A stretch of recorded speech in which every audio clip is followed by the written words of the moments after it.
tardes, continuamos con el curso de dosimetría.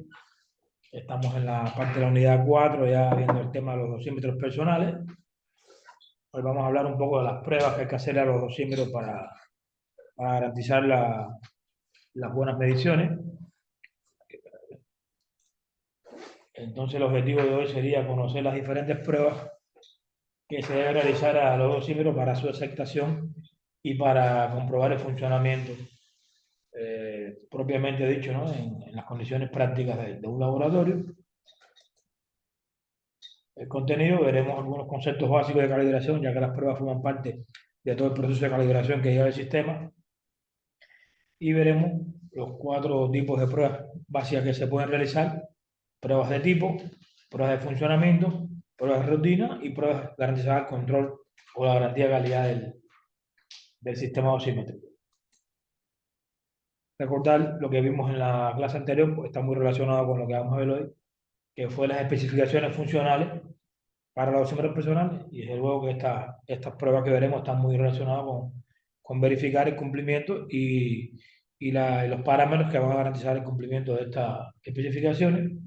Habíamos visto que en el tema de exactitud y precisión habían varias recomendaciones de la Comisión Internacional de Metrología con el objetivo de acotar un poco la exactitud y precisión que podía tener el sistema.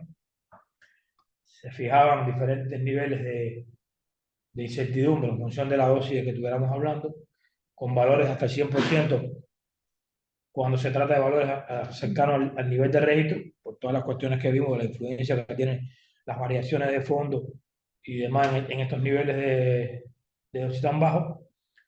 Después se hablaba de un factor de 1,5 en cualquier dirección para dosis cercanas al límite de dosis, lo cual conducía a una función discontinua, o sea, con 2 escalones, y con vistas a suavizar y este proceso. La ICRP también propuso un factor de 2 en cualquier dirección para valores intermedios de dosis. Matemáticamente se expresarían estos 2 niveles, así como se expresa casa en relación a la relación, para la redundancia, del valor medido contra el valor real. Tendría que estar en estos niveles, en esta proporción. Esto significa un 100% prácticamente de errores a dosis baja. Y acá, bueno, un valor que estaría de 0,67 a 50% de desviación.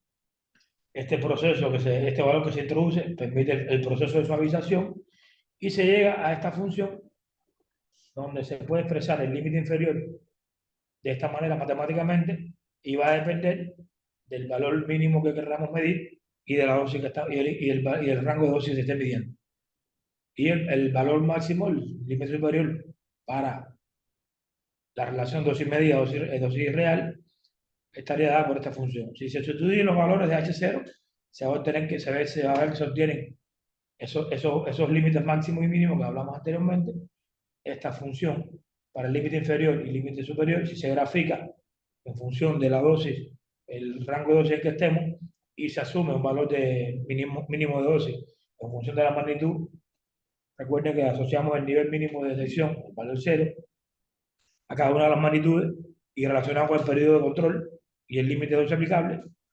Vemos los valores que puede tomar H0 de 0,1 para HB10 y un mes, hasta otros valores en función de eso, ¿no? Entonces, se obtienen estas trompetas, que ya las vimos, que estas trompetas lo que tienen precisamente es el objetivo. El propósito es limitar los valores, buscar unas cotas para limitar los niveles de incertidumbre o de exactitud que pueden tener nuestras mediciones en los diferentes rangos de dosis.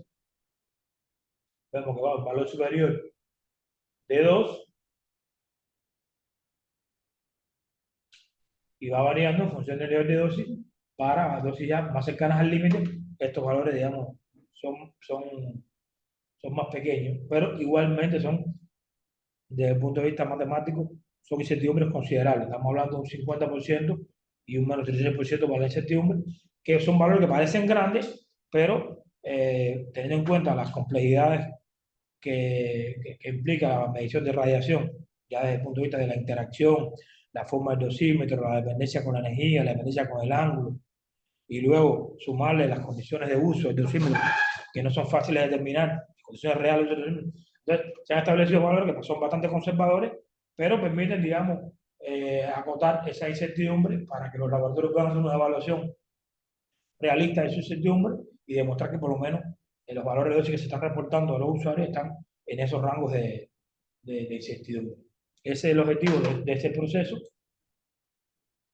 Recordar que se puede aplicar tanto a las magnitudes de protección radiológica, dígase la dosis efectiva y dosis equivalente estimada, a, aplicada a un grupo de trabajadores, lo cual, como dijimos, estos valores no se pueden medir, y lo que es eso, que eso se aplican ya a mediciones puntuales, mediciones individuales sobre un trabajador para cualquiera de las magnitudes. Esos niveles, cuando uno hace sus medidas, tiene que demostrar que mi medición de la magnitud operacional está en ese rango de incertidumbre para todo el rango de energía y todo el rango de dosis que puede estar presente. Ese es el proceso que hay que demostrar, que veremos cómo las pruebas de funcionamiento que se realicen hoy están muy relacionadas con la demostración del cumplimiento de esos requisitos.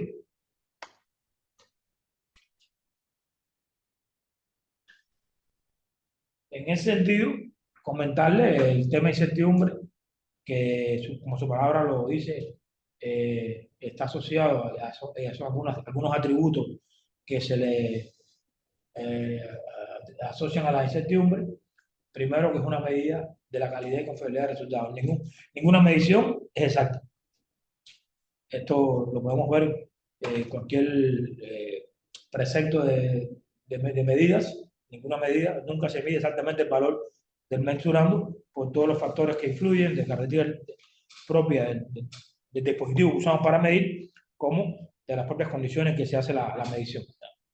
Ninguna medida siempre tiene una desviación con respecto al valor real, ¿vale? Eso es algo que se debe entender. Y en ese sentido, la incertidumbre lo que permite, lo que pretende es expresar que mi valor medido se acerca al valor real, pero tiene un nivel de incertidumbre, y precisamente esa magnitud es la que caracteriza eso, para decir con cuánta, digamos, validez yo estoy midiendo mi valor con el mejor estimado, que sería la medición que hago. Entonces se dice que tiene que ser un atributo cuantificable, o sea, que se pueda cuantificar, no puede ser un atributo cualitativo, sino cuantitativo. Tenemos que dar un valor matemático de esa incertidumbre. Es un proceso, como digo, bastante complejo, porque se requiere conocer las características de las magnitudes que influyen en mi medición, y también a veces algunas condiciones de uso o de la propia medición como tal, que expresa, como dice aquí, la duda de cuán bien el resultado de una medición representa el valor de la magnitud que se está midiendo. Tiene que ser una magnitud consistente, o sea, que debe ser posible derivar los componentes que contribuyan a ella, hay que saber identificarlo y derivarlo, independientemente de la forma en que se puedan agrupar esos componentes. Esto es muy importante, porque en la metodología, esta magnitud que yo mido se puede usar a su vez para otra medición o otro cálculo. Por lo tanto, la incertidumbre asociada a esta magnitud que yo estoy reportando se tiene que transferir también a esa nueva medición, a esa nueva magnitud. Por lo tanto, tiene que ser una magnitud transferible a otro proceso de medición.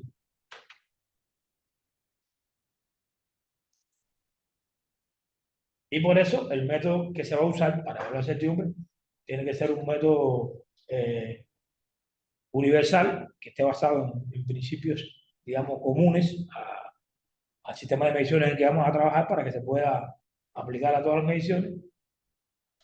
Y como dice acá, debe ser capaz de proporcionar un intervalo de confianza alrededor del resultado de dicha medición. Porque se introduce el valor de confianza, porque al final, entre más uno amplíe el intervalo, pues más probabilidad hay de que los valores de mi medición caigan en ese rango. Y por eso es que se usa el tema de intervalo de confianza a partir de definir determinada distribución para mis mediciones. Como les decía, la incertidumbre hay toda una ciencia alrededor de la incertidumbre. Hay cursos completos del tema de incertidumbre, y para cada una de las aplicaciones, para mediciones de muestras de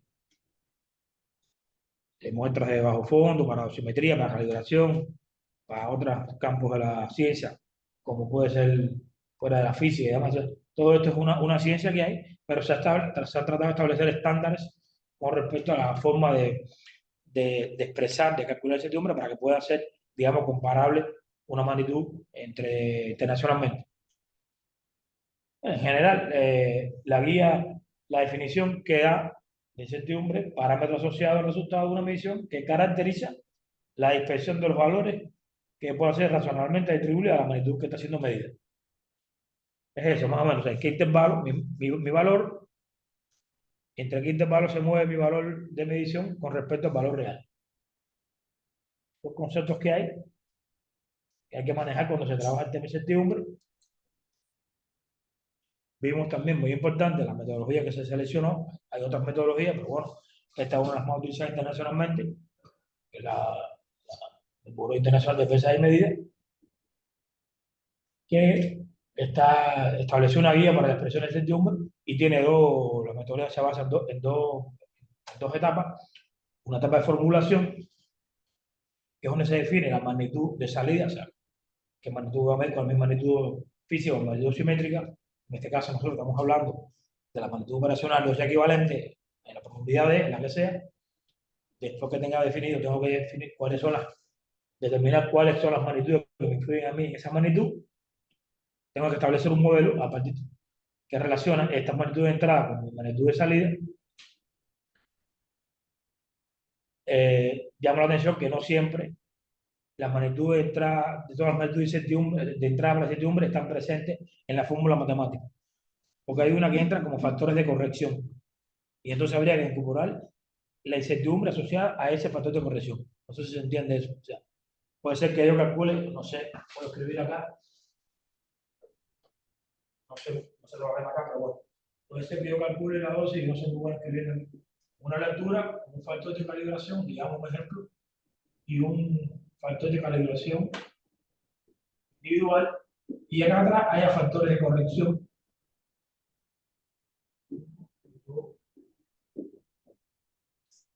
¿Vale? Porque son magnitudes que no influyen directamente en la forma en que yo calculo mi magnitud a partir de un valor de una medida, pero sí son magnitudes que influyen en el comportamiento de esta magnitud. Por ejemplo, en dosimetría puede ser la linealidad, el fade, la respuesta energética. ¿Vale? Entonces, ahí no se incluye una magnitud que influye directamente en el valor, pero sí influye en la incertidumbre. Entonces, cuando haga mi propuesta de incertidumbre, tiene que entrar la incertidumbre con que yo calcule este factor. Por ejemplo, para simplificar la osimetría, se establece que la respuesta es lineal. Por lo tanto, el factor de calibración por linealidad es 1. Sin embargo, tiene una incertidumbre asociada a la forma que yo calculo. A veces por fading, igual, hay un factor que yo considero que si es menor al 5%, yo digo que mi corrección por fading es 1. O sea, desprecio esa variación en la magnitud, pero ese 5% sí me va a influir en la incertidumbre con que hago esa medición. O sea, eso hay que tenerlo en cuenta porque a veces no, en la fórmula no está el factor, pero sí está en la corrección. Eso es una cosa que a veces tiende a confundir. No sé lo que están acá no vieron, pero...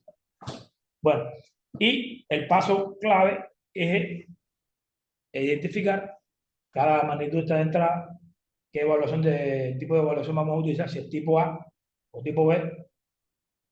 Tipo A son aquellas que se pueden evaluar por el método estadístico, o sea, haciendo un grupo, una repetición de mediciones y se logra un valor medio y una dirección estándar, que sería, digamos, la estimación de la incertidumbre típica de esa serie de mediciones. Hay otros parámetros que no se puede hacer así porque no tienen una fluctuación estadística, sino que tienen un rango de valores, un mínimo y un máximo, una desviación máxima hacia la derecha, a valor negativo, o una máxima a la positiva, que puede ser simétrica o puede no ser simétrica, depende del parámetro que se estudie. Y entonces, en función de eso, lo que se establece es una función de distribución determinada, que puede ser rectangular si se distribuye uniformemente alrededor de un valor central, o puede ser triangular, incluso hay distribuciones trapezoidales, y eso ya requiere una experiencia a la hora de determinar la distribución de esa magnitud y hacer ensayos para verificar que esa distribución es aplicable. En función de esa densidad de probabilidad, entonces que yo voy a calcular la incertidumbre típica de cada magnitud y luego el proceso de cálculo lo que hace es propagar y combinar todas esas fuentes de incertidumbre para obtener la incertidumbre combinada. Como decíamos acá, sería este proceso, aunque no sean, digamos, esto ya no es tan así. O sea, este concepto se manejó al principio, que las tipo A eran muy similares, aleatorios. Las últimas publicaciones recomiendan no directamente mezclar el tipo A con aleatorio, el tipo A con sistemático, porque tienen su diferencia de concepto, habría que ahondar en ese tema. Es lo que he podido leer últimamente. Simplemente dicen una tipo A son aquellas que se pueden determinar por ensayos, digamos, estadísticos, y esta que hay que buscar algún método. Sin embargo, a ambos tipos se le puede asignar una desviación típica, una zona de incertidumbre, como si fuera una desviación típica, estableciendo, como dijimos anteriormente, una función de densidad de probabilidad que siempre tiene o asociada una desviación típica. Entonces, la primera incertidumbre que tenemos es la combinada, que sería, considerando como todo lo que hablamos anteriormente, que las variables son independientes entre sí, se llega a que la incertidumbre combinada no es más que la raíz cuadrada de la suma, raíz cuadrada positiva, por cierto, de la suma en cuadratura de todas las fuentes de incertidumbre identificadas. O sea, UA serían todas las fuentes tipo A y todas las B todo tipo B. Entonces, esta incertidumbre tiene un carácter de desviación típica y entonces para ampliar el rango y llegar a lo que es la incertidumbre expandida, se introduce lo que es el factor de cobertura, que es un factor que permite ensanchar el rango y garantizar que hay mayor probabilidad de que el valor medido esté en ese rango que estoy estableciendo. O sea, mi valor central más menos la incertidumbre expandida. Se usan valores típicos de 2 o 3 para el factor de cobertura que implican niveles de confianza en 95 o 99%, que son valores bastante, digamos, elevados de confianza. Lo que sí es importante es que yo siempre establezca un nivel de incertidumbre, tengo que declarar con qué factor lo hice. Eso es básico en metrología, que te dice, mi incertidumbre es de tanto por ciento con un factor de o al 95% de confianza. Ya se entiende que es un factor de 2. Como quiera que se exprese, se entiende, ¿no? Eso es importante a la hora de expresar la incertidumbre, no solo poner 20%, y no se está diciendo el nivel de confianza que tiene. Muchos laboratorios pegamos eso, poner el por ciento, pero no expresar el nivel de confianza, aunque está estimada ese sentido. Si agarramos unos informes de dosis de muchos laboratorios del mundo, posiblemente veamos que no expresa. Sin embargo, en calibración sí, porque hay más cultura en los laboratorios de calibración de este tipo de estimaciones que en dosimetría. O la propia esencia de la calibración, donde se demandan mayores exactitudes y menores valores de calibración.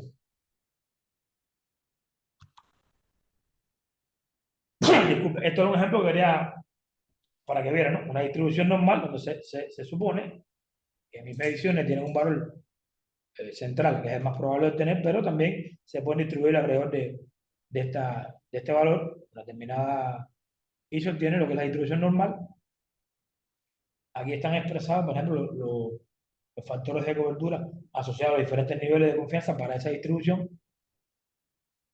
alrededor de 2, el 95 es 1,96 realmente, pero bueno, se puede tomar como 2 y ya está. Por ejemplo, yo reporto un valor de 100,1 unidades, estoy diciendo que mi incertidumbre es 0,1 unidades, ¿vale? Es un por ciento de mi valor medido. Así es como se debe reportar un valor medido. El valor medido más la incertidumbre que tiene. Puede ser en unidades propiamente de la magnitud o en un por ciento cuando es relativo. ¿Se entiende igual? Y tengo que decir entonces que esa incertidumbre corresponde a un nivel de confianza del 95%. Eso sería un valor de medida bien expresado metodológicamente hablando. Entonces, a partir de eso, de esas recomendaciones de la Comisión Internacional, ¿cuál es la tarea? Demostrar que nuestro sistema dosimétrico cumple esos criterios con determinado nivel de cobertura. Entonces, lo que queda es que establezco el factor de cobertura para la combinada, tengo la expandida, y aquí tengo el mínimo hacia abajo y el máximo lo sumo, y entre dos para saber cuál es el rango de incertidumbre máximo que puedo obtener, y al final lo que nos queda, en la práctica tenemos que demostrar que nuestra incertidumbre combinada, o sea, la suma de todas las incertidumbres, las tipo A más tipo B, tiene que estar por aquí, 20% más o menos. Yo he visto laboratorios por ahí de volumetría que reportan 5%. Es complicado tener un 5% de incertidumbre de simetría porque hay muchas fuentes de incertidumbre. Y ya desde la dependencia energética angular que te puede reportar un 10, un 12% y más. Pero bueno, eso es lo que hay. Ese es el reto de los laboratorios de simetría. Buscar una combinación de los factores. Hay magnitudes de incertidumbre que yo puedo reducir, ¿vale? Aumentando la cantidad de medición, pero hay cosas que no puedo reducir. La dependencia energética del dosímetro yo no la puedo reducir, porque depende de las características del dosímetro y el tipo de radiación que incida. O sea, eso yo no, lo puedo reducir si cambio el diseño, pero para un tipo de portadosímetro que tenga un nivel de filtración y una configuración determinada de un material, eso yo no lo puedo reducir. Eso es un valor. Ahí yo no puedo reducir, a no ser que cambie el diseño.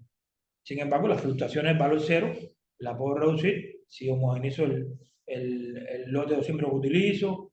La variación de la sensibilidad también lo puedo hacer así, o sea, homogenizando ese tipo de cosas, ¿no? Las fluctuaciones propias de la sensibilidad de un lector, del equipo, puede ser que yo las logre disminuir si hago mediciones en mucho tiempo y demuestro que la variación, pero también es complicado. O sea, en eso hay que jugar para ver que yo logre cumplir este requisito. Por eso dice acá que la aceptación no es para un requisito individual, sino para la combinación de todos los que puedan influir en mi magnitud. Bueno, eso es lo que quería recordar, porque es importante las cosas. El tema de la incertidumbre y aplicar el requisito que propone la ICRP. Y ahí está después veremos cómo podemos calcular cada una de esas fuentes. Entonces, ya entrando en el tema de calibración, que es esencial para evaluar el funcionamiento del sistema y también para calibrarlo, los conceptos básicos de calibración están expresados en esta guía de la guía que recoge todos los conceptos técnicos, teóricos y prácticos y de procedimiento con respecto a la calibración de monitores, o sea, para todos, incluye dosímetros personales, incluye también dosímetros de área. O sea, es una guía que todo el que trabaja en medición de radiaciones debe conocer. Hay un curso sobre esta guía, propiamente dicho. Entonces, el objetivo primario de la calibración sería asegurar que un instrumento trabaja correctamente y que es apropiado para el tipo de medición. O sea, esto es un objetivo desde el punto de vista de verificar, o sea, garantizar que su respuesta es apropiada. El otro objetivo sería determinar, bajo condiciones de referencia controladas, que no estamos haciendo una calibración, digamos, en la instalación, sino en un laboratorio, la indicación del instrumento como función del valor del mesurado. O sea, la magnitud que se intenta medir. O sea, es contrastar la respuesta que da mi dosímetro con el valor real que yo quiero medir. Por eso es que hay que establecer estas condiciones de referencia para esa magnitud que quiero medir. Entonces aquí hay que ver que si queremos medir HPD, esa magnitud está definida en condiciones de referencia para un simulador determinado, sea HP10, HP3 o HP07, usted lo ha determinado, determinados tipos de radiación. Entonces esas son las condiciones que yo tengo que establecer para determinar ese factor. Y, lógicamente, tiene que ser realizado en todo el rango donde yo voy a usar el dosímetro.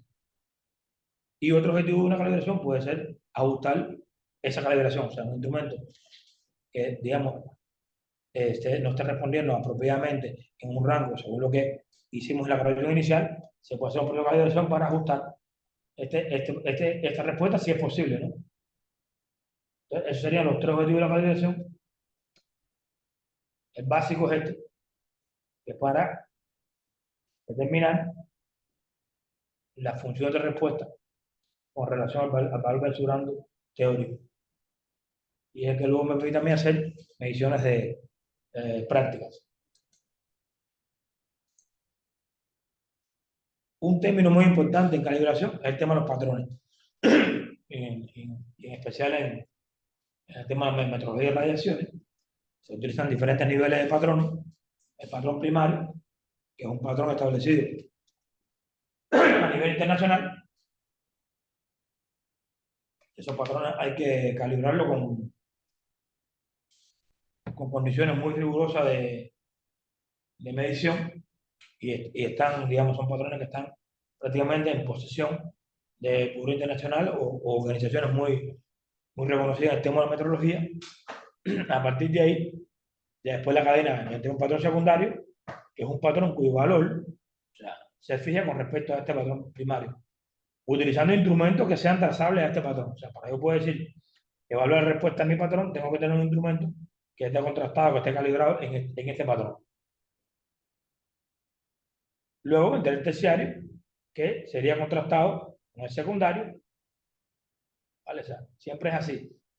Estos son patrones primarios que se establecen en condiciones muy teóricas de la medición de la magnitud, condiciones prácticamente lo más cercana posible a la forma en que se definió la magnitud. O sea, si se definió en una esfera ICRU, yo tengo que hacer esa calibración en una esfera ICRU para la magnitud de dosis ambiental, y si se definió sobre un simulador, yo tengo que hacer esa condición para obtener ese patrón primario. En el caso del terciario sería aquí. Y este patrón nacional es que a veces los países tienden a reconocer cuál es el patrón en determinadas magnitudes. Por ejemplo, en Uruguay, patrón nacional para el tema de metrología de radiación ionizante es el laboratorio secundario del MIEN, de la INETEN actualmente. O sea, muchos países establecen ese patrón. Esto no es que se establezca por que se establece. Para eso el patrón tiene que estar reconocido por el Buró Internacional de Pesas y Medidas y tener una cadena trazable a este patrón para poderlo ser declarado como patrón nacional. Esas son tareas que tienen que cometer fundamentalmente los laboratorios de calibración, pero que a su vez proporcionan la trazabilidad a las otras mediciones, sea de dosímetros, sea de equipos de medición. Estos conceptos muy particulares de la calibración, pero son importantes por lo menos tener uno, conocer el tema. Ahora, en calibración, estos son elementos importantes, los instrumentos y la fuente de referencia. Sin eso no podemos hacer nada. Un instrumento de referencia es un patrón secundario calibrado con respecto a un patrón primario. Puede ser una cámara de ionización, puede ser diferentes instrumentos, pero que tienen que estar calibrados en esas condiciones de referencia para poder constituirse ellos mismos un instrumento de referencia y utilizarlo con fines de calibración. Y la fuente de referencia, igual, tienen que estar calibradas, son fuentes que emiten radiaciones, pero sus haces de radiación tienen que estar calibrados con respecto a un patrón primario. Esos dos instrumentos, estos se usan para verificar las características del campo y esto, bueno, para generar los campos de radiación que se van a usar en calibración. No se puede usar cualquier. O sea, yo voy a dar un hospital y no puedo tomar un cabezal de cobalto que se usa para radioterapia para hacer metrología de radiaciones porque no están certificados como patrones. ¿Vale? Aunque lo pudieran hacer, pero si no se le hizo toda la metrología y la caracterización que tiene, no se puede utilizar. Igual, un hospital puede tener una cámara que la puede usar para calibración interna, pero no se puede usar para transferir trazabilidad, porque no están calibrados con respecto a un patrón primario. Si lo están, bueno, lo puede ser.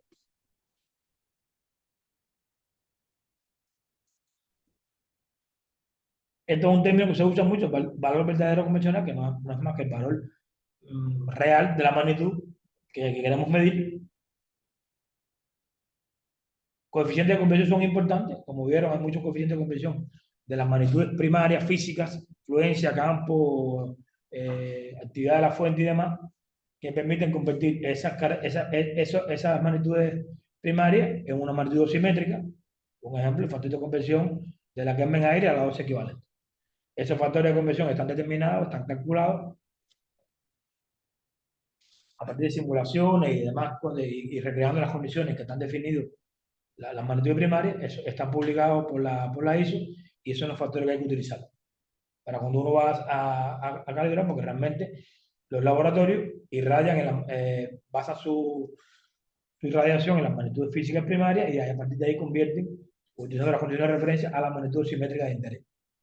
Entonces, ellos tienen que saber estos coeficientes, cuáles son los que están publicados. Por ejemplo, hasta hace unos años no había coeficientes para convertir de las magnitudes primarias a dosis en cristalino HP3. Ya, en eso se ha ido desarrollando y ya la última ISO 4037, que es la norma que establece todo esto, ya publicó una serie de coeficientes de conversión para la magnitud HP3 y son los que hay que utilizar actualmente cuando se hagan calibraciones de esas magnitudes.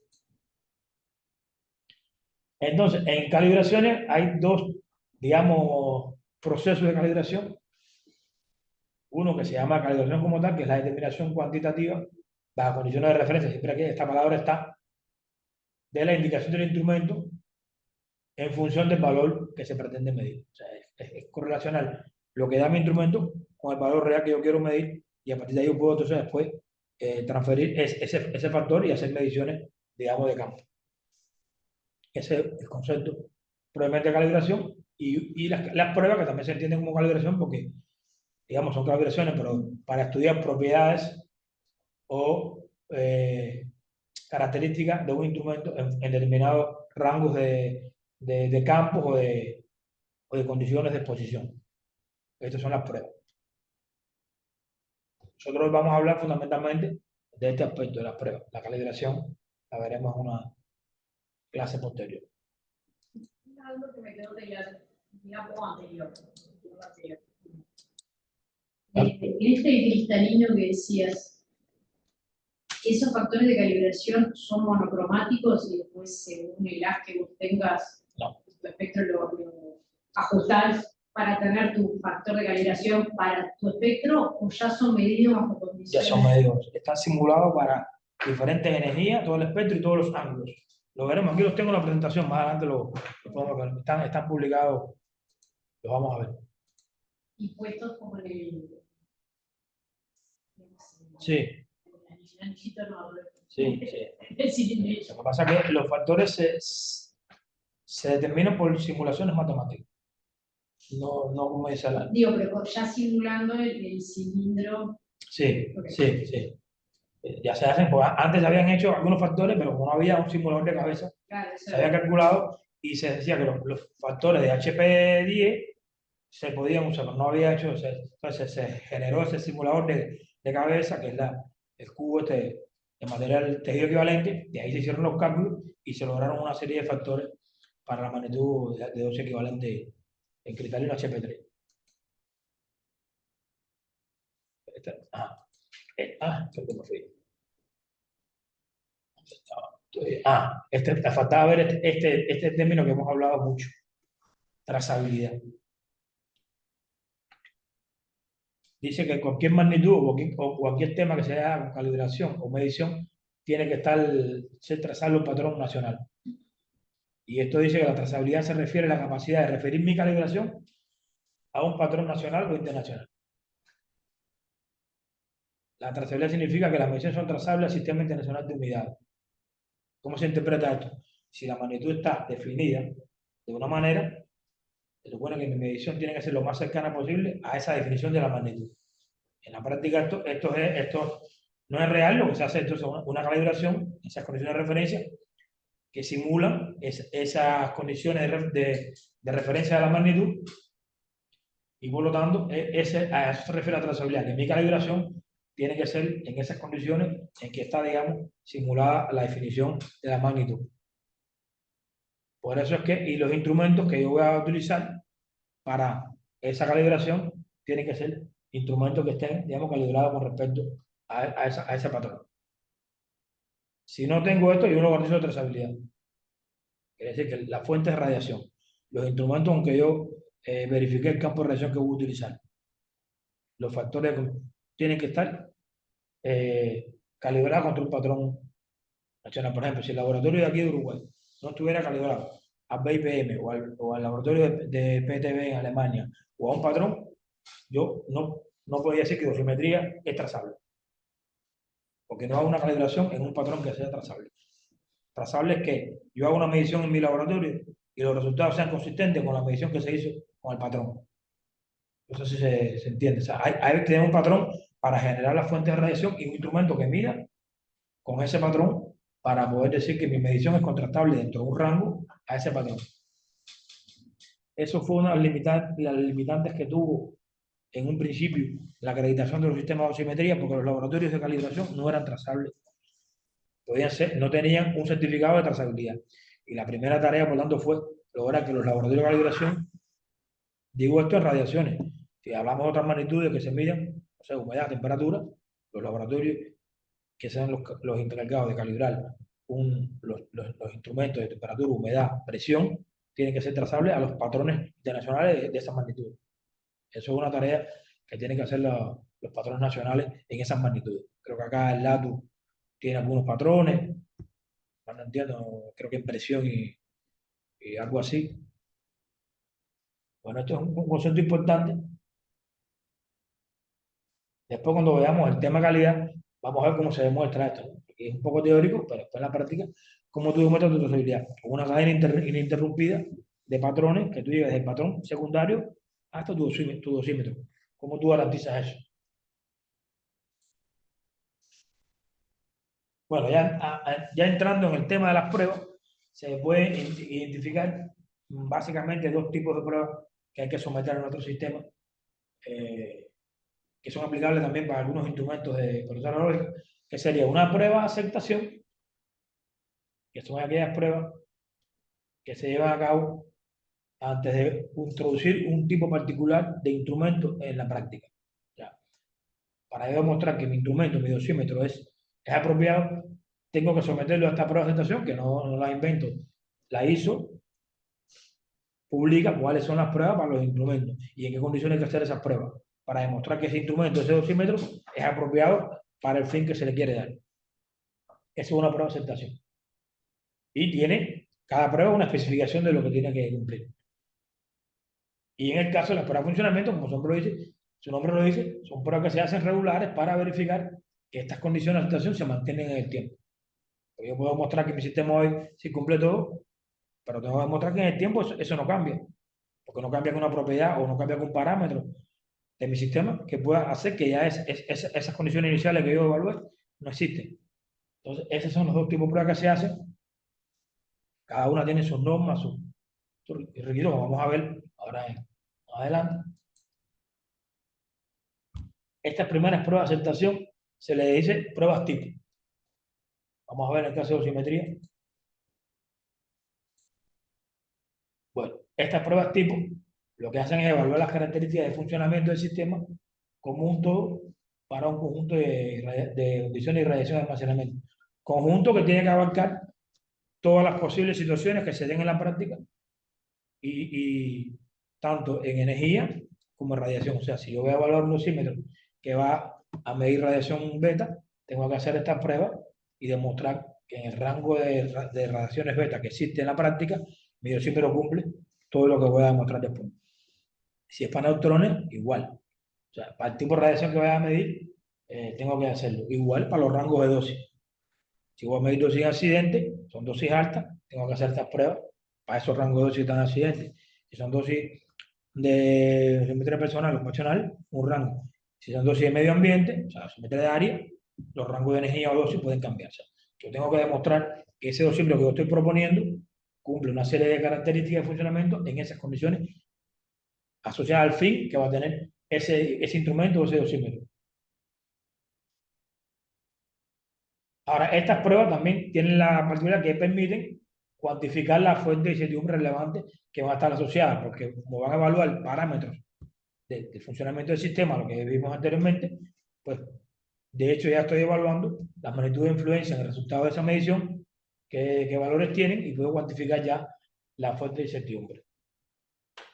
En general, puede ser características como linealidad de respuesta, intervalo de dosis que tiene que medir, la capacidad de funcionar apropiadamente en condiciones de temperatura y humedad, porque eso es importante, no siempre son las mismas condiciones ambientales, o decir que, o demostrar que en cualquier condición de humedad funciona bien o de temperatura. Eso hay que demostrarlo. Un ensayo en condiciones de laboratorio, donde tú lo pongas 50% de humedad al 100%, que trabaja a temperatura de 30 grados o 100 grados, o sea, son ensayos que se hacen en condiciones de laboratorio y tú demuestras que el dispositivo responde apropiadamente en esas condiciones. Normalmente estos ensayos le corresponde hacerlos a los fabricantes de los prototipos, que son los que tienen que demostrar que el prototipo es apropiado para la medición. Después veremos cómo los usuarios de esos equipos tenemos que verificar o validar que esas pruebas se siguen cumpliendo. Son pruebas técnicas, ¿verdad? Tasas de alta dosis, pues igual, como vimos en las clases, afortunadamente los dosímetros TLD en especial no depende de su respuesta a la tasa de dosis, pero eso hubo que demostrarlo. Eso no fue que eso hubo que demostrar, radial con alta tasa de dosis de cobalto, diferentes fuentes de radiación con diferentes tasas de dosis, y demostrar que la respuesta, si radiaba 5 milisieverts con una tasa de dosis de tanto por hora, el dosímetro daba 5 milisieverts. Si radiaba 5 milisieverts con una tasa de dosis más baja, el dosímetro daba 5 milisieverts. Eso hubo que hacerlo. Bueno, hay otras características más generales que también son si hay presencia de campos eléctricos, magnéticos, pueden afectar la respuesta, si son capaces de soportar, a veces el dosímetro se puede caer, si se cae y eso altera su respuesta, ya ese dosímetro tiene limitaciones. Si se cae, no lo puede usar más. O si se cae, ¿qué pasa? Esas son cosas también que hay que demostrar y probar. Y así muchas cosas, ¿no? Hay normas dedicadas a todo esto.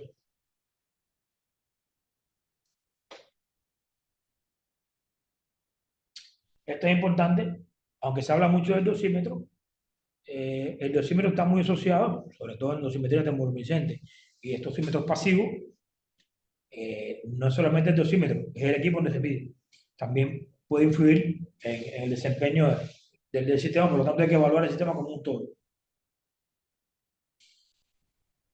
Ya si es un equipo individual que tú haces mediciones con él y no tienes que transferir la medición a algún equipo de lectura o medirlo en otro, sí, las pruebas se hacen sobre el equipo nada más. Pero en el caso de los dosímetros pasivos, donde se requiere un dispositivo de interpretación de medida de ese dosímetro, hay que hacer las pruebas, incluyendo el, el equipo de lectura.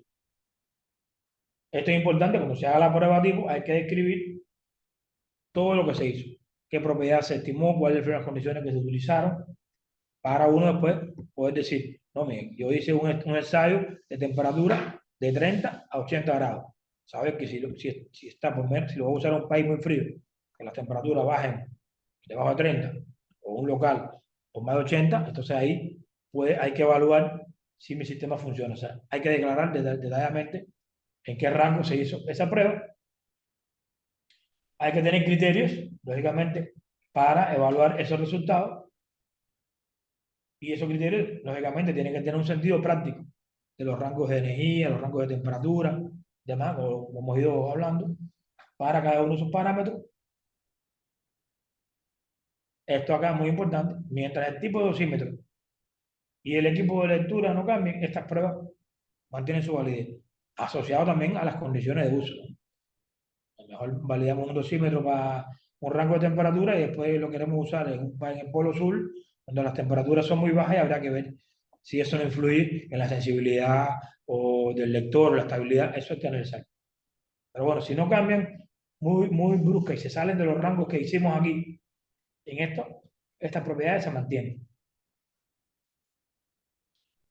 Entonces, ¿qué hay con todo esto? Como les decía, hay una serie de normas, en el caso específico de dosimetría personal, que establecen las pruebas que hay que hacer, los requisitos que hay que cumplir, cómo se hace la prueba, o sea, detalladamente el procedimiento para hacer la prueba.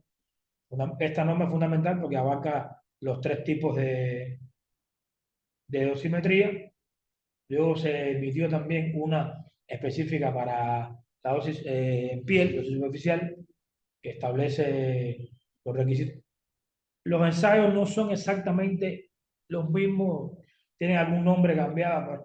Acá se hablaba, por ejemplo, de homogeneidad del lote, primero, después se cambió por coeficiente de variación. O sea, ha habido cambios en los parámetros, pero al final persiguen lo mismo, ¿no? Evaluar estabilidad, evaluar reproducibilidad, evaluar linealidad, evaluar dependencia con la energía y con el ángulo, evaluar señal residual que pueden acumular en el tiempo, así, o sea, aunque el nombre cambia, pero lo técnico es igual. Estimar la influencia de todas esas magnitudes que hemos ido hablando que pueden influir en el resultado final de la medición, y esta, que es la más reciente, está dedicada especialmente a HP3, se actualizó bastante. Aquí ya esta norma hace referencia a los coeficientes, estas no, esta usa los coeficientes anteriores.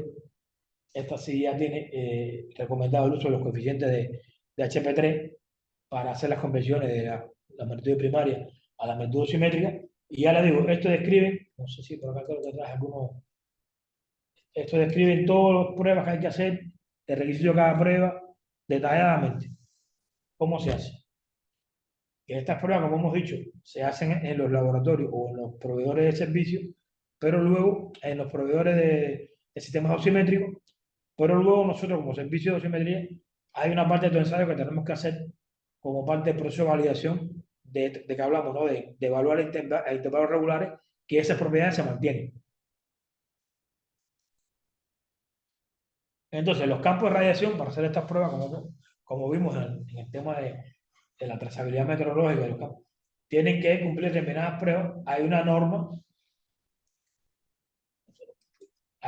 que establece, que es la serie ISO 4037, que tiene parte 1, parte 2, parte 3, y cada una se refiere a un tipo de radiación.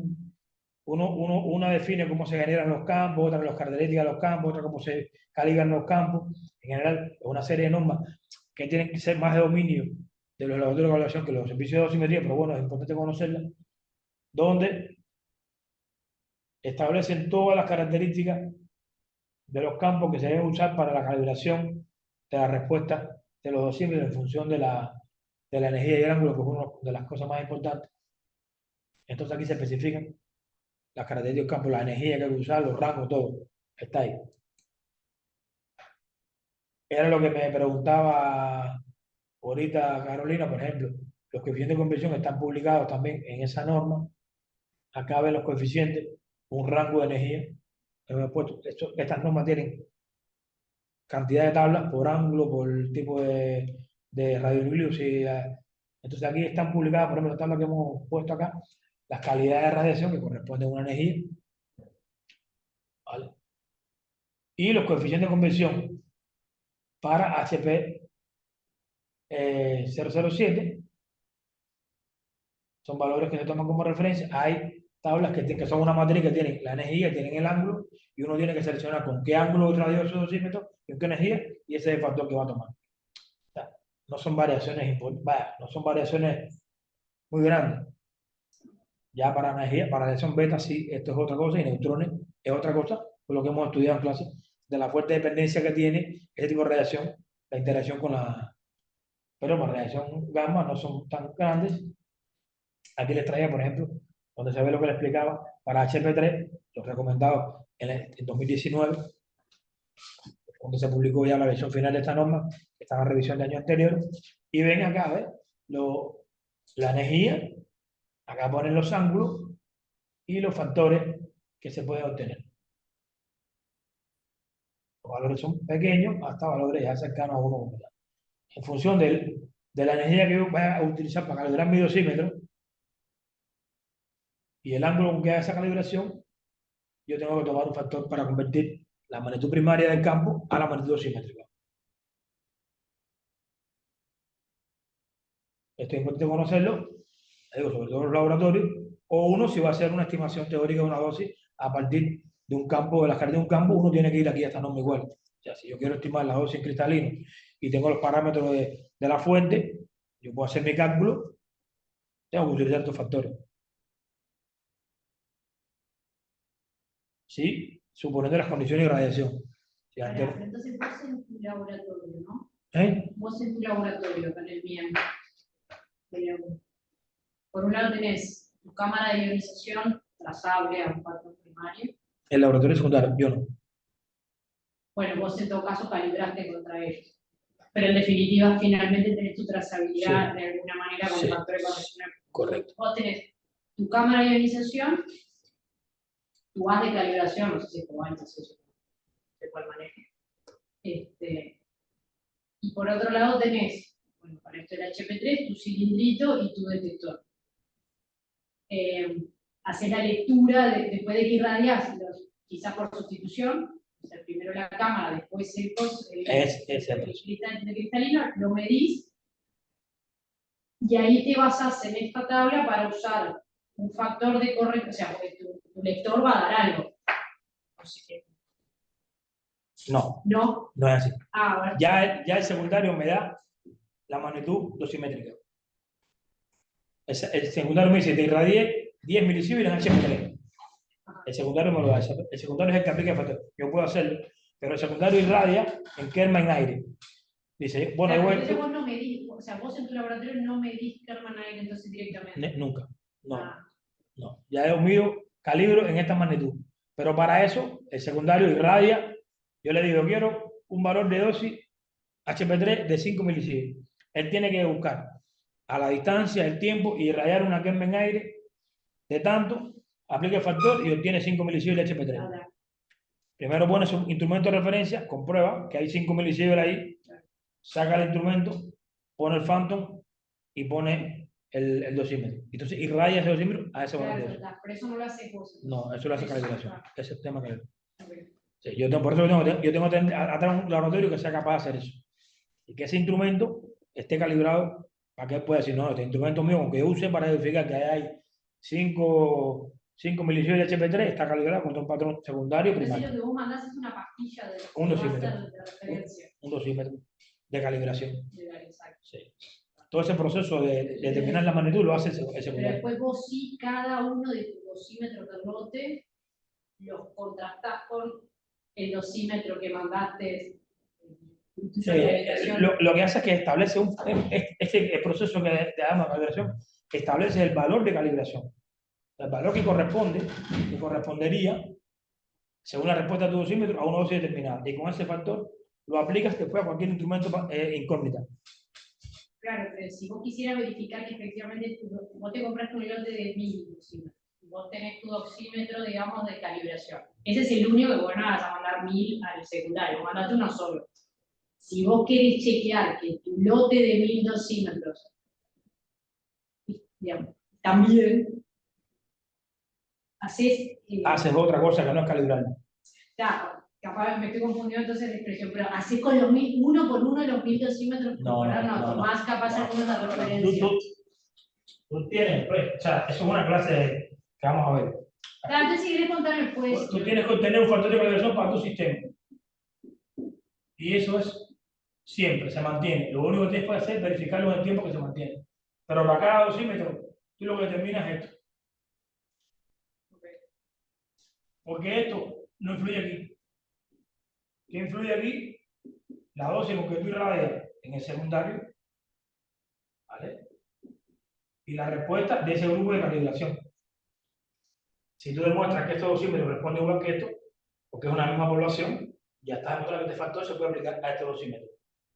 No hay que hacer la calibración para cada uno de los dosímetros, del factor de calibración, es un factor común para toda la población, para todo el sistema. ¿Y que si tomas algunos del lote al azar para ver si lo cumplen, por ejemplo? Tú le demuestras que el lote es homogéneo, que la sensibilidad de tu lote es igual a la que tú usas para calibración. La sensibilidad, la respuesta por unidad de dosis. Pero no lo irradia en las condiciones de referencia, hace otra irradiación más sencilla. ¿Vale? Eso se llama transmitir la calibración. Es diferente cuando uno tiene un instrumento que tiene que calibrar instrumento por instrumento.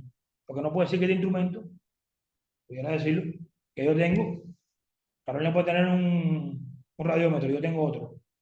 El factor de calibración del mío no es igual al de ella. Es diferente. Aquí pasaría algo parecido.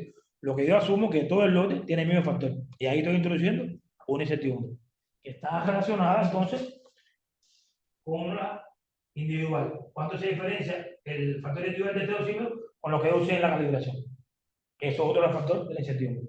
Y es un lote que se fabricó, digamos, de fábrica, digamos, en todas iguales condiciones. No son cosas claras. Sí. Que asegura el fabricante y eso fue. Hizo un lote, al 20 de junio hicieron 10.000 pastillas. Supuestamente el fabricante dice que todas son iguales. Eso es certificado. Que la variación de sensibilidad entre una de ellas está en más o menos 30%. Por ejemplo, es un valor que te dice. Quiere decir que te pueden encontrar un valor mínimo y un máximo que esté en 15 por acá y 15 por acá. Que ese 30 te afecta después en toda tu desarrollo.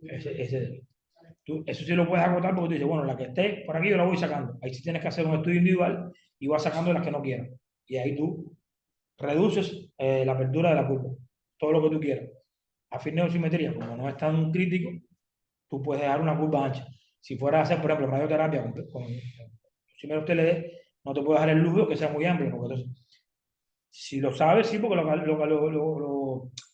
corrige por el valor individual, pero si no lo sabes, no puedes darte el lujo con una pastilla responda 15 veces menos que la otra. Porque cuando haces una medición, esta es la que responde 15 veces menos, 15 veces más. Y ahí entra en dosimetría, bueno, te da lo mismo, o sea, 1,5 que 1,55 milisievert. Pero si es un century ray, no es lo mismo que 1,1 century ray, pues hay una diferencia importante en dosis. Ya. Que por eso es que el fin del método también condiciona el nivel de certidumbre que tú vas a permitirte. Bueno, esto está publicado y son los factores que se usan y tienen toda una Monte Carlo atrás, ya sabes, ¿no? Pero es importante conocerlo porque son los factores con los cuales yo puedo determinar las magnitudes operacionales a partir de las magnitudes primarias. Muy importante, teniendo en cuenta que medimos una magnitud operacional que está definida, como hemos reiterado muchas veces, en unas condiciones de referencia para que eh, se asume que reproducen las condiciones que está definida la magnitud, ¿vale? Porque no voy a poner la magnitud está definida sobre una persona, no voy a relacionar a una persona, se crearon los simuladores que reproducen un poco las condiciones de definición de esa magnitud.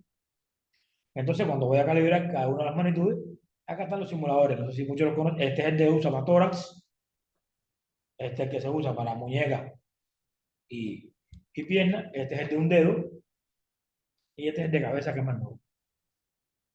Ya, cuando voy a calibrar cada de estos dosímetros, tengo que irradiar sobre los simuladores.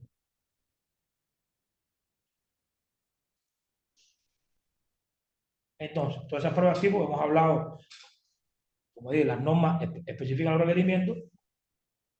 Entonces, cuando se hacen esas pruebas, hay que demostrar que cumplen determinados criterios de funcionamiento que están establecidos sobre la base de garantizar que las especificaciones dosimétricas del dosímetro del sistema son apropiadas para lo que quiero medir. Y entonces hay que definir escalas de valores que pueden influir y por lo tanto esos criterios de funcionamiento. O sea, cuánto por ciento puede ser esto, hasta cuánto valor máximo puedo permitir. O sea, hay que establecer ese criterio. Bueno, esto hemos hablado que las pruebas tipo no se pueden hacer con una fuente que no esté calibrada porque no tienen un resultado, digamos, trazable. Por eso, los laboratorios y los proveedores de sistemas osimétricos sí tienen que hacer esas pruebas y demostrar que la hicieron con patrones de fuente, con campos de referencia, con instrumentos de referencia. No es lo mismo cuando se hacen determinadas pruebas después de verificación o funcionamiento que se pueden, digamos, usar algunas fuentes que no sean tan contrastadas trazablemente. Entonces, lo que hablamos, la norma que hablamos ahorita, un ejemplo. Esta norma, que es la más usada para geometría personal. Esta se aplica a todos los dosímetros pasivos, dosímetros personales para el cuerpo entero, para cristalino y para la dosis de piel, para ambos tipos de dosímetros, también para los dosímetros ambientales, en las dos magnitudes. Esta norma define en qué rango de energía, o sea, para fotones y beta, neutrones no. Si vas a hacer neutrones hay que hacer otra norma. Las pruebas que están descritas en normas no en esta. Esta solamente abarca las pruebas cuando queremos usar un sistema para medir, para hacer dosimetría en fotones o en beta. Y el rango de energía bastante amplio, incluye incluso dosis bastante alta. ¿Vale? Es el alcance de la norma que tenemos que aplicar. Como decía, estas normas describen el ensayo, cuál es el procedimiento del ensayo, cuál es el criterio de aceptación y demás. Aquí, por ejemplo, define esta norma los rangos de energía que se deben usar para cada tipo de magnitud. Establecen los rangos, todo esto hay que tenerlo en cuenta a la hora de hacer, por ejemplo, hablan de... Y los rangos están en correspondencia con lo que nos podemos encontrar en la práctica. Puede que nuestro sistema no responda a una energía tan baja y empiece... Entonces, sabemos que nuestro sistema, si hay que medir trabajadores que trabajan en un rango y nuestro sistema no es apropiado, hay que saberlo. O sea, y ahí no podemos medir. Sí, eso son sus limitaciones. Pero lo ideal sería que respondieran en todo el rango de situaciones prácticas que nos podemos encontrar, como ya hemos ido hablando en las métodos de medición y las necesidades de monitoreo. Pero bueno, aquí él establece los rangos generales para las diferentes aplicaciones. Esto hay que saberlo a la hora de hacer el ensayo. Pero bueno, si uno en la práctica no puede cubrir todo o igual que no, a lo mejor, por ejemplo, acá en Uruguay no tenemos rayos X. Por lo tanto, yo mis pruebas de funcionamiento no puedo ser un rayos X. Sí, pero están poniendo en marcha. Se supone que lo tengamos antes de que acabe el año. Creo que octubre era la fecha no sé. Pero bueno, sé que no está en marcha todavía. Entonces, ahora mismo, si yo quiero hacer una validación o una prueba de funcionamiento, como vamos a ver más adelante, con radio X no puedo. Y tengo que asumir que se comporta según lo que publicó el fabricante del sistema. No puedo hacer ningún tipo de validación periódica ni nada. O sea, tengo una limitación ahí. Entonces, como le decía, los nombres son, antes era homogeneidad, que era evaluar eso que decía Carolina, en un lote, en una población de dosímetros, que todos respondan iguales. Esa prueba perdió un poquito de vigencia porque los sistemas automáticos permiten calibrar individualmente cada tarjeta de manera sencilla. Antes, cuando era con pastillitas, era imposible saber la sensibilidad de una pastillita con otra, porque no tenía forma de identificarla. La gente le escribía un numerito en una de las caras o al ladito, imagínense un detector de 1 milímetro. Entonces, o sea, en la práctica era imposible conocer los factores individuales y se usaban factores colectivos. O sea, se asumía, se leían 100 pastillitas, el otro puede decirte 1000, y tú calculabas la media y decías que todo el mundo tenía factor de 1 con una variación de 10-15%. Y ya estabas introduciendo, por variación de la sensibilidad de tu pastillita, un 15% de incentivo. Con la tarjeta eso es un poco mejor porque cada tarjeta tiene su factor y en la fórmula que les puse acá se corrige para arriba hacia abajo en función de la respuesta que tenga mi dosímetro individual con respecto a una población de calibración que utilicé, que también es una muestra. Igual también hay ahí su fuente de hombre, lo que es menos. ¿Pero qué le llamas la tarjeta? ¿Eh? ¿Qué le llamas la tarjeta? La tarjeta, no sé, no, puse una foto. La tarjeta es un dispositivo que tiene incorporado los chips. Ah, ya hay cosas que No sé la tarjeta. Le digo tarjeta. Antes era la pastillita sola, ahora es una tarjeta que tiene y es más fácil, porque antes era manipular pastillita por pastillita, determinar el factor. Ahora tú tienes un sistema automático que le pones la tarjeta, te lee 200 tarjetas en una hora y puedes hacer unos factores individuales. Eso se ganó mucho, pero al principio no era así. No linealidad es ver en qué rango es lineal. Como vimos en la clase, el TLD es lineal prácticamente de todo el rango de dosis, aunque tiene efectos de saturación y supralinealidad para dosis alta. Eso hay que estudiarlo. Es difícil estudiar porque hay que radiar dosis muy altas y a veces no tenemos las condiciones para radiar dosis muy altas porque requiere tiempo y radiación largos si las fuentes no son de alta dosis, de alta tasa de dosis. Los fabricantes supuestamente han estudiado eso y dicen que sí, pero a veces es bueno también comprobarlo. Y también comprobarlo porque la vida útil, a medida que vamos usando la tarjeta, puede ir perdiendo propiedades y entonces eso puede cambiar. Por eso también es importante estas pruebas de funcionamiento que vamos a ver ahora más adelante. Y así ve, es importante la dependencia con la energía y el ángulo para las magnitudes, todo esto, o sea, la presencia de, si yo voy a medir gamma y puede que en ese campo haya beta, tengo que ver si la beta influye sobre mi dosímetro o no, y entonces tengo que ver si mi dosímetro es capaz de medir beta o no, o sea, todas esas cosas hay que estudiarlas como parte de esas pruebas y decir, bueno, ¿es apropiado o no es apropiado? ¿Es con esta limitación? ¿Es con este rango? Por ejemplo, los criterios de aceptación. Aquí vemos que el coeficiente de variación, esta variación es la desviación estándar de una serie de mediciones entre el valor medio. O sea, yo haría aquí vemos que tiene 3 rangos. Para valores de dosis muy pequeñas, evidentemente, hay más variaciones. Tiene un intervalo de un criterio de selección mayor. Ya cuando estamos en dosis intermedia, el criterio se reduce un poco y para dosis grandes, un 5%. ¿Qué quiere decir esto? Que si yo tomo una muestra de 10 dosímetros y lo irradio una dosis de este nivel, la fluctuación debe estar por aquí, por el 15%. Cuando estoy en este rango, la fluctuación debe estar por aquí, que se reduce a un 12-10% en dependencia más o menos. Y si ya son dosis significativas con respecto al límite, la fluctuación no debería ser más de un 5%. Eso es una prueba que tengo que hacer. Irradiar a esos 3 niveles de dosis y evaluar mi coeficiente de variación. Esto, claro, es un parámetro que yo puedo garantizar y además puedo reducir.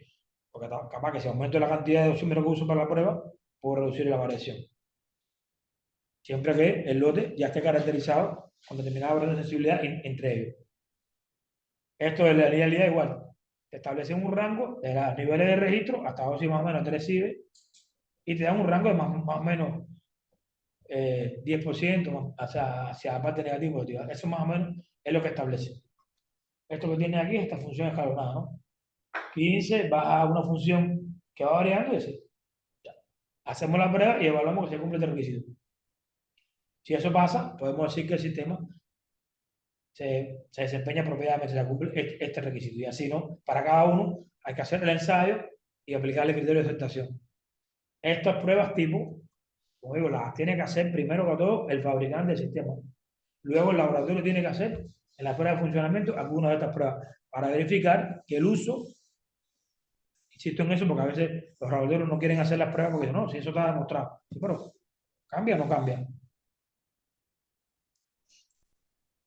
Aquí la famosa prueba de energía y ángulo, aquí están los rangos de 30 a 200 y te ponen por lo menos probarla para 0 y 60 grados, teniendo en cuenta que más o menos es la posición más probable de trabajo con respecto a la fuente, a no ser que se vire completo, que no suele ser, ¿no? Si uno, sobre todo en los campos que interesa, ¿no?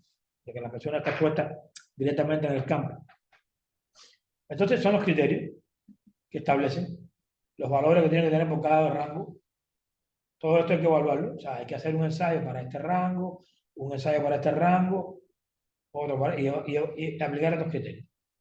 Y en caso de beta, son otras energías, ¿vale? Los mismos ángulos y otros criterios. Todo eso hay que hacerlo en la práctica.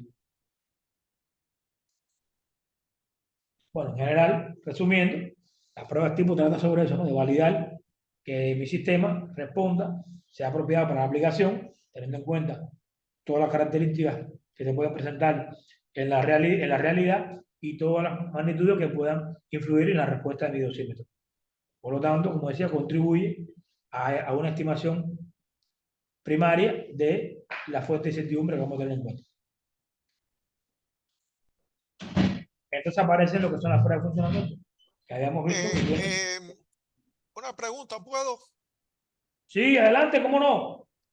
No, quería preguntar, bueno, muy bien lo de las pruebas tipo, pero quería precisar, el fabricante está obligado a, en cada sistema de esto de dosimetría, proporcionar los resultados de estas pruebas tipo.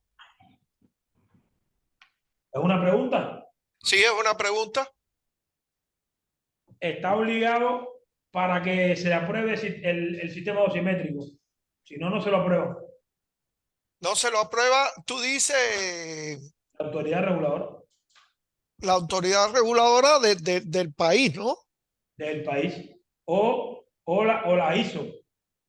O la hizo. Sí. O sea, Igual, tú puedes decir ahora, tú puedes inventar un dosímetro bonito y me dices a mí, te vendo este dosímetro. Y digo, bueno, ¿y este dosímetro quién lo validó? ¿Qué propiedades son? no, yo lo digo porque nosotros no somos productores de nada, nosotros más bien somos Consumidores. consumidores de tecnología. Entonces, supuestamente, si una determinada compañía me vende un sistema dosimétrico con unos dosímetros, me debe proporcionar los resultados de estas pruebas. Sí, y un certificado que diga que se hicieron esas pruebas. Y pero no, además el certificado me queda claro, pero los resultados como tal de las pruebas lo debe proporcionar. Sí, sí, sí. Tiene que dar tu resumen de las pruebas, de las pruebas que sometió su sistema y cuáles son los Ajá. rangos de trabajo que tiene en función de esas pruebas.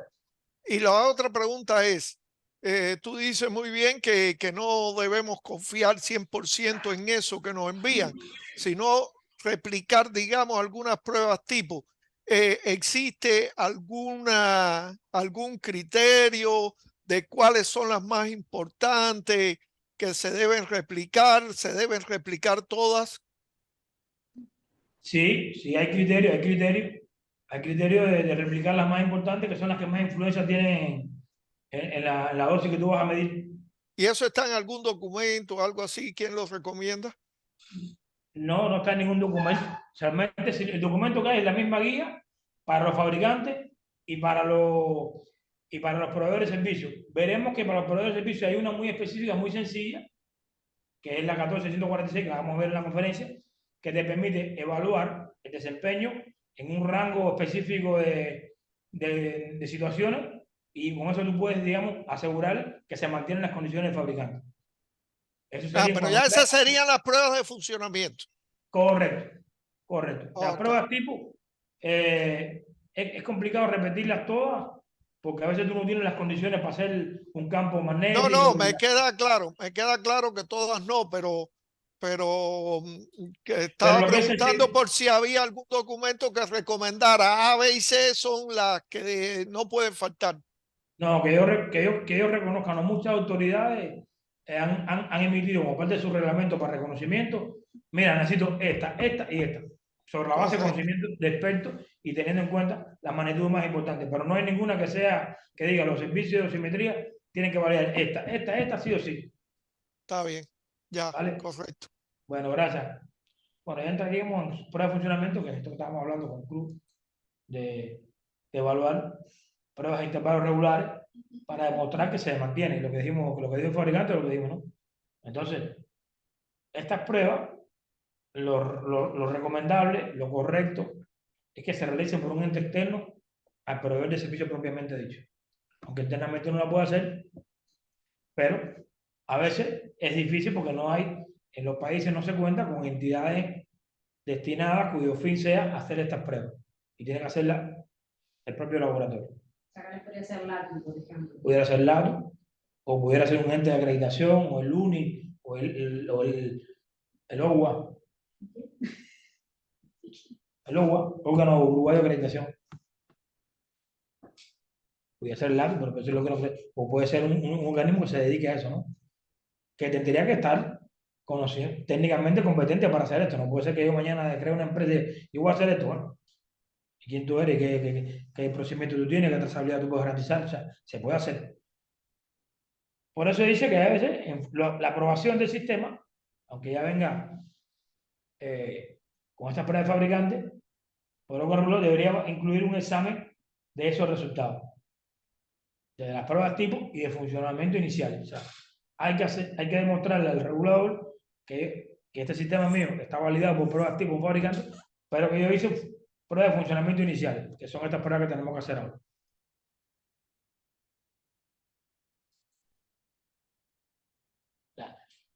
Evidentemente, como decía Cruz, tiene que haber normas, procedimientos que describan cómo hacer esas pruebas. Y son estas mismas que presentamos. Lo que pasa es que a veces no se hacen todas las pruebas porque no tiene sentido, como decía, volver a hacer una prueba de vibración o electricidad mecánica, si ya lo hice, pero pudiera ser necesaria, pero a veces se hacen más pruebas, digamos, de magnitudes más importantes, aunque esa puede ser una de ellas, ¿no? En el caso de algún equipo que puede usar para los dosímetros, realmente eso no.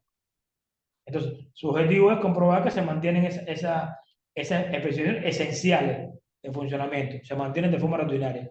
La estabilidad del dosímetro, que la respuesta no cambia, que no cambia con el nivel de dosis que recibe, que el fondo que acumulan es lo suficientemente bajo para no influir en la medición consecutiva, que si hay un calentamiento, digamos, inapropiado por una falla del lector, se puede afectar la respuesta del dosímetro, sí o no, cuánto se afecta, hay que sacarlo de circulación. O sea, todas esas pruebas hay que hacerlo y a intervalos regulares. O sea, no hacerlo cada 10 años, sino quizá anual, que bianual, en función de la estabilidad que se pueda demostrar.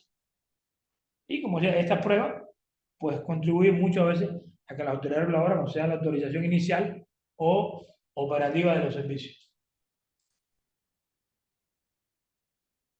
Entonces, estas pruebas pueden hacerse para diferentes clases, ¿no? Diferentes tipos de radiación que puede agrupar en función del uso que le vayamos a dar y en función de las normas.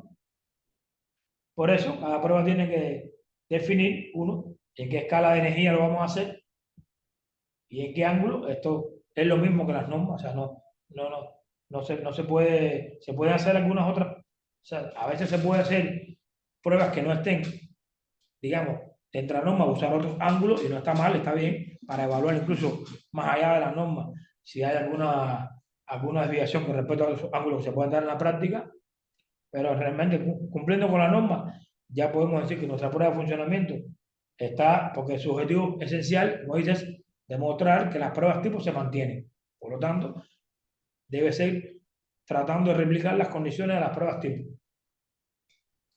Acá ponemos que a veces para casos de accidente, bueno, habría que ver los rangos de dosis que proponen las normas. Y al final, lo que se hace es evaluar estas pruebas en función de los requisitos de exactitud y precisión que tiene la Comisión Internacional, porque ya estamos hablando de medidas de la magnitud operacional. Se habría que aplicar esa curva trompeta a cada uno de los resultados de estas pruebas. En cuanto a la medición de la dosis, si vamos a estudiar un parámetro determinado, hay que aplicar el criterio de la norma. Se definen generalmente 3 tipos de pruebas de funcionamiento. Esto en la práctica, lo que más se usa son las pruebas anunciadas y mucha gente usa el cliente ficticio, que es una prueba de anonimato, donde se crea un cliente que el servicio no conoce, conoce el cliente, pero no conoce a qué nivel de dosis se puede poner el dosímetro. Esto lo pueden hacer las gerencias o lo pueden hacer, digamos, organizaciones internas de la institución para evaluar el funcionamiento del servicio como un todo. Hacen una solicitud de servicio, tú creas un cliente, le mandas los dosímetros, se van a irradiar unas dosis conocidas que no conozco el servicio.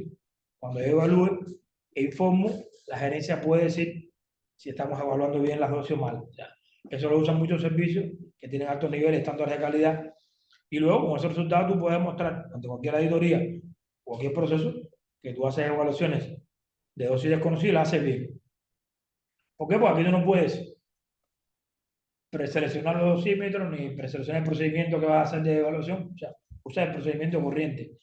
Esto es una práctica muy útil para los fines de garantía de calidad, pero bueno, hay que tener un ente que haga esto, que se cree cliente ficticio.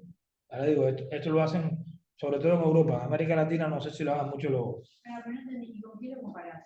O sea, vos como servicio de simetría. Tú eres el servicio de simetría, yo soy el director. Bueno, Yo le digo a mi encargado de calidad, solicito, o a mi departamento comercial, solicita el servicio un dosímetro para la institución, empresa tal, que no existe en realidad. Tú no le das, porque dan todos los datos. Tú creas la empresa y le mandas los dosímetros. Esos dosímetros van a la departamento de calidad comercial. Entonces, yo solicito la radiación controlada a una dosis que yo voy a saber cuál es. Le digo al contrato, al laboratorio, que radiame a 1, a 2 y a 3.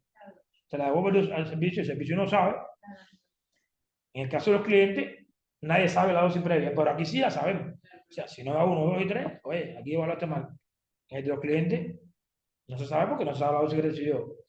A veces los clientes se ponen el dosímetro delante de las, pero no saben qué dosis tiene.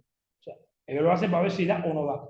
Pero no pueden decirme si da 1, 5, 10, porque no lo tienen estimado. Pero en este caso sí, porque tienes el valor exacto. Lo bueno de esta prueba es esto, que no te deja a ti prepararte previamente para el ensayo, ¿no?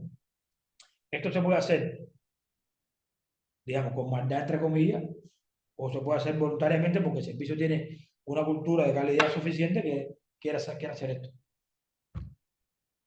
Estas por sorpresa, por ejemplo, estas son más difíciles porque, por sorpresa, ¿de qué manera me la vas a hacer? Si no me avisas, ¿no? Pero se puede usar. Son pruebas en la práctica más difíciles de hacer. Las más corrientes son las anunciadas. Ya digo, puede ser una intercomparación anunciada o puede ser que la autoridad reguladora me diga, mira, quiero hacerte una prueba de desempeño, envíame un grupo de dosímetros. O sea, ya yo sé que me van a hacer una prueba. No sé a qué dosis ni en qué fecha va a ser, pero ya estoy avisado. Eso me permite a mí seleccionar los dosímetros y luego a esos dosímetros aplicarle el procedimiento con rigor. No sé si me entiende, ¿no? Eso es lo que hay, ¿no? Pero al final, el objetivo es importante, porque a ver, si yo saco mal en una prueba de esta, lo que me permite a mí es tomar las medidas para hacerlas mejor. Salir bien puede ser engañoso, porque me estoy engañando yo mismo, estoy haciendo cosas mal y no me permite evaluar. O sea, ahí hay un poco el sentido de estas pruebas, ¿no? De funcionamiento. Y esta es la famosa norma que le decía que permite evaluar ese funcionamiento. Una norma específica hecha para eso, criterio y límites de funcionamiento de desempeño para la evaluación periódica de los servicios de simetría. Esa norma está hecha para eso. Incluso las intercomparaciones se hacen en base a esta norma. Esta norma escribe igual todos los requisitos que hay que hacer, cuáles son los rangos de energía que se deben usar, los rangos de dosis para los servicios en función de las diferentes magnitudes. Y luego, ¿cómo se evalúa? Que cómo se evalúa no tiene otra ciencia que pensé que lo había puesto acá, el criterio de la cupa trompeta. Estos son otros tipos de pruebas que son más bien para verificar, digamos, el desempeño del servicio. Este tipo de pruebas se puede hacer ya no contando para una fuente determinada, incluso puede ser una fuente interna que tenga el equipo. Tú irradias y cada cierta cantidad de osímetros, cada cierta cantidad de una vez al mes, tú lees ese grupo de osímetros y obtienes la respuesta esperada. Si no te da la respuesta esperada, algo varió. Estas son pruebas de rutina que se pueden hacer. También sirven para establecer un valor estándar de la sensibilidad del sistema. O sea, si yo irradio esta tarjeta a este valor y me da, esta es mi sensibilidad estándar. Siempre tiene que darme ahí, con unas fluctuaciones, lógicamente. Y yo establezco ese rango. Y me permite a mí hacer también evaluar el comportamiento del sistema. Y estas son pruebas internas hechas por el propio servicio. Y aquí no tiene que influir ningún agente externo. Igual que se evalúan las pruebas de funcionamiento, las pruebas de rutina siempre se aplica el mismo factor. Este es el criterio que se usa en toda simetría para evaluar. O sea, que la dosis medida sobre la dosis real esté en los límites que yo tengo que cumplir, hacia abajo y hacia arriba. Es un criterio bastante, como siempre digo, bastante permisible si queremos, pero tenganse en cuenta que son dosis muy bajas normalmente y que para la dosimetría en sí es un ensayo bastante incierto por todas las situaciones que tiene, aunque en condiciones de laboratorio yo puedo lograr niveles de certidumbre menores al 10% si calibro bien mis dosímetros individuales, el campo muy radio está bien controlado, el ángulo con que estoy irradiando, pero en la práctica yo no sé qué posición tuvo la persona, o sea que la certidumbre que yo calcule siempre en condiciones de laboratorio, en la realidad siempre va a ser mayor que la que yo calculo. Por eso que hay que tratar de que la que yo calculo en condiciones de laboratorio sea lo más baja que yo pueda lograr. Estas pruebas se recomienda que sean gráficos de control para comprobar el comportamiento rutinario del sistema y poder detectar alguna desviación. Ya los gráficos de control son toda una ciencia, tienen como 7 reglas para interpretar. No sé si saben lo que es un gráfico de control, es poner en una gráfica el resultado diario, mensual o semanal como lo haga y ver las tendencias, si siempre sube, si siempre baja, o si una vez arriba, una vez abajo. O sea, subir siempre es malo, bajar siempre también es malo, estar así, el plano en una curva también es malo. O sea, las análisis estadísticos dicen que si esto es un parámetro estadístico, debería fluctuar en un rango. No siempre está subiendo, o siempre bajando, o siempre en un plano. Debe haber fluctuaciones entre un o sea, hay 7 reglas para interpretar un gráfico de control. Eso es un tema que se está en la dosimetría moderna introduciendo. Dentro de esos rangos. Sí, o sea, también sí, sí. Y luego en la práctica tú puedes establecer tu propio rango. Tú llevas 7 meses estudiando la sensibilidad de tu sistema y ves que se comporta en un 10%, ya tú lo puedes acotar ahí. Cuando saca por encima del 10%, dices, ya no me sirve. Haz algo aquí, porque en 7 meses tuvo el 10%, ¿por qué ahora da 12% o 15%? Bueno, un punto aislado lo puedes permitir, pero si te pasa 2 veces seguidas, entonces ya tú puedes hacer una alerta. Pero esto requiere estadística, mediciones durante tiempo para poder hacer este tipo de intervenciones, ¿no? Aquí ya les muestro igual. La idea sería mantener este plotting del desempeño del servicio en un tiempo, ¿vale? Y uno puede evaluar si hay tendencia a estar por encima o por abajo del sistema.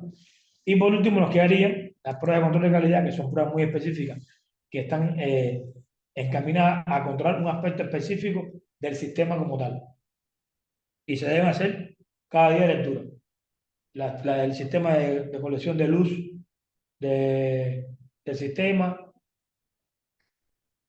la luz de referencia, que siempre es una fuente de luz que realmente tienen los equipos, por ejemplo el TLD, que es una fuente de luz muy estable, por lo tanto la cantidad de conteo que él tiene siempre es la misma.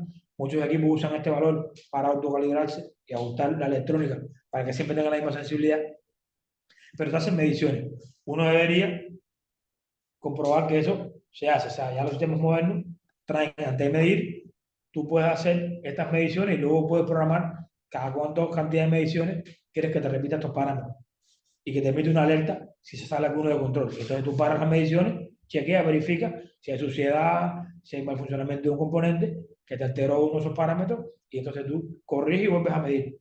Y por tanto, garantiza que las condiciones son las mismas con las que tú calibraste el sistema. Esto es un tipo de gráfico que se puede hacer, donde estás graficando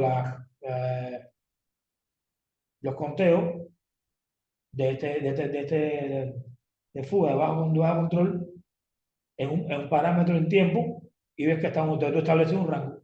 Siempre que esto esté en este intervalo, yo digo que mi equipo está en estabilidad. Si empieza a darme puntos aquí o puntos acá, hay algo. O no está colectando bien la luz porque está sucio el filtro, o el voltaje está haciendo más de lo que tiene que ser, entonces yo tomo una medida y también bueno. Pero si no lo tengo, no me doy cuenta. Aunque los equipos hoy traen alarmas y tú le estableces un rango. O sea, eso es lo bueno de los equipos automáticos, que ellos traen, tú le dices, PMT, el rango mío son 500 conteos, que puede estar entre 550 y 450. Tú le estableces el rango. Cuando eso pasa, él te ¡pum! Y se para. ¿Vale? Esa es la ventaja. Pero bueno, si no lo tuviera, esto también es bueno en la práctica tenerlo. Esas son todas las tareas que tiene que hacer un servicio, además de medir dosímetro y reportar la dosis. A veces no se entiende. Bueno, y para terminar, creo, ya un resumen para pruebas tipo, la tiene que hacer el fabricante o una conexión autorizada. Y generalmente se hace una vez para validar el sistema, decir que es apropiado para esta aplicación. Por ejemplo, yo ahora valido un osímetro para medir radiación electromagnética, pues fotones, rayos X. No puedo decir que vale para beta. Si lo quiero usar para beta, tengo que hacer todos los ensayos para demostrar que es apropiada para beta. ¿Vale? Estas pruebas de funcionamiento que se debe hacer una vez al año para evaluar que esto se mantiene. Y son las mismas pruebas, o al menos las más importantes, que más puedan, digamos, influir en la magnitud que yo estoy midiendo. Y ya las pruebas de rutina interna de control de calidad las hace el proveedor de servicio con determinada frecuencia.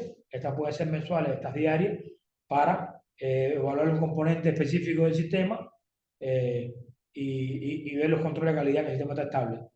Generalmente, estas pruebas tienen criterios de aceptación para cada uno de los parámetros y estas pruebas se evalúan en base al criterio de desempeño de exactitud y certidumbre que tiene que cumplir que vimos en la clase pasada, o sea, la famosa curva trompeta. Bueno, acá están las referencias que debemos tener en cuenta y creo que eso era todo. ¿Alguna duda, algún comentario? Esto, la ciencia es conocer la norma y saber hacer el ensayo y saber interpretarlo.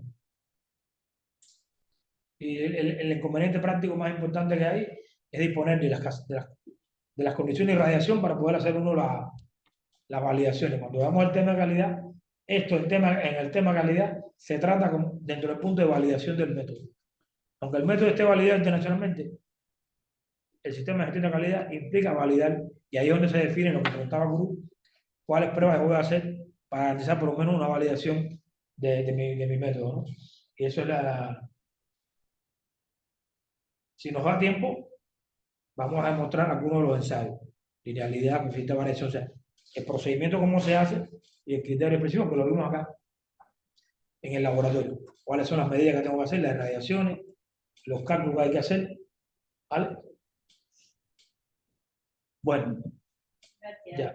Estamos pensando para la semana que viene hacer la segunda actividad evaluativa que va a abarcar todo lo que hemos visto hasta hoy, incluida la calibración que la vamos a ver el miércoles. Sería para el lunes o miércoles la semana que viene. Nosotros lo haremos escrito, virtual.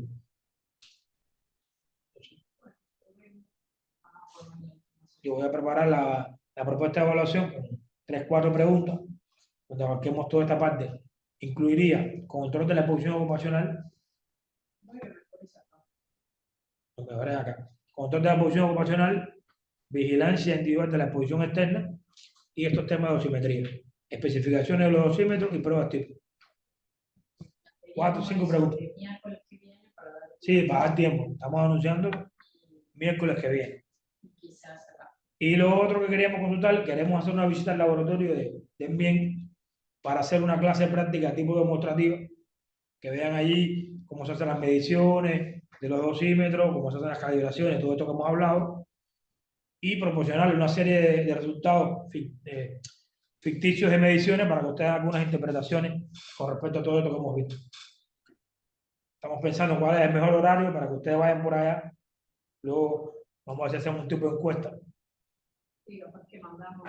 Cada uno poco. Siempre sería a esta misma hora que hacemos el curso, 4 o 5 de la tarde, pero en vez de venir para acá, habría que ir al bien. Nos ponemos de acuerdo ahí en la marcha de la semana. Bueno, por mi parte es todo. Muchas gracias. Muchas Hasta gracias. luego. Chao. Nadie. Gracias, gracias. Sí, estamos vivos. Muchas gracias, Bueno, muchas sí, gracias. digan algo, digan algo.